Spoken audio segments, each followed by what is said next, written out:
Hey friends, how you doing? I have to rant about something that's very much bothering me.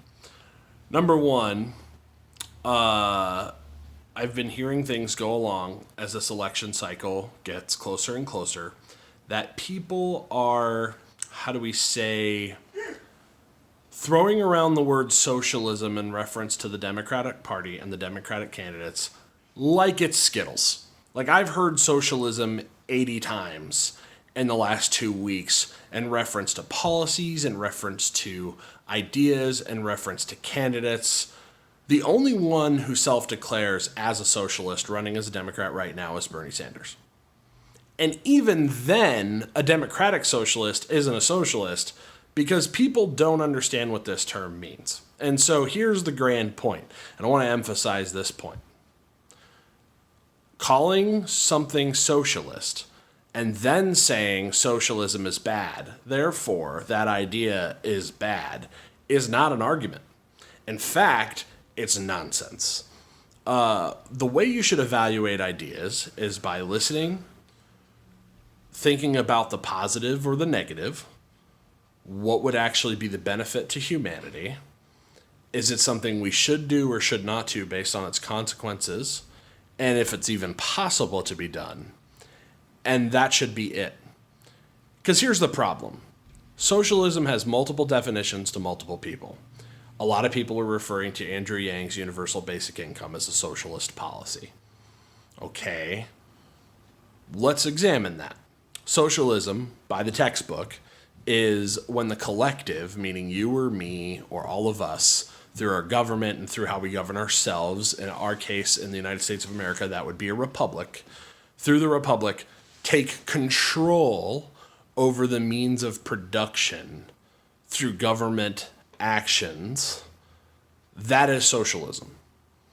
What about that sounds like giving everyone $1,000 a month taxed that's paid for through taxes? I'll let that one sit.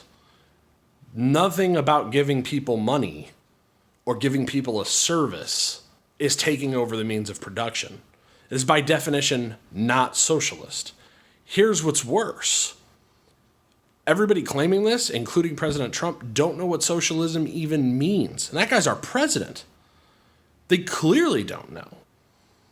If that's the definition we're going to go with for socialism, well then I guess it's socialism to have a police force, a fire department, schools, and the list goes on and on.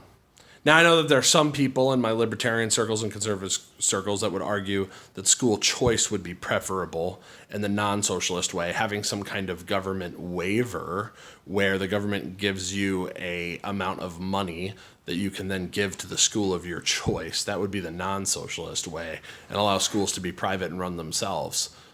Okay, even then what you're talking about is not socialism still. The government doesn't own the means of production in the education system. That's just not fundamentally how it works. And the whole argument between socialism and capitalism is breaking down in a number of ways anyway. And here's my thought. Do a thought experiment for yourself and ask if there's a policy would make sense for a village of you and 100 of your closest friends and family. If you put those people in a village, would this be something you'd want to adopt? Evaluate something with like thought experiments like that. Don't get fooled by the idiots who just want to call something they don't like socialist because they know it's a buzzword that people don't like, and are uneducated on the topic. And so if you give something to everyone, it's socialism. That's just foolish. This is nonsense, and it's got to stop. It's got to stop. We're talking about universal health care being a socialist policy. I guarantee you if you lived in a village of 100 people, you would be absolutely unsatisfied knowing that, 8 out of those 100 people wouldn't have access to the village doctor. If the village doctor was available, had appointments available, but because those 8 people didn't have something that you had, they weren't allowed to go to the doctor, and they ended up dying or having to sign over most of their personal property just in exchange to survive longer, you would not be acceptable of those conditions if it was in your inner tribe, your closest circle.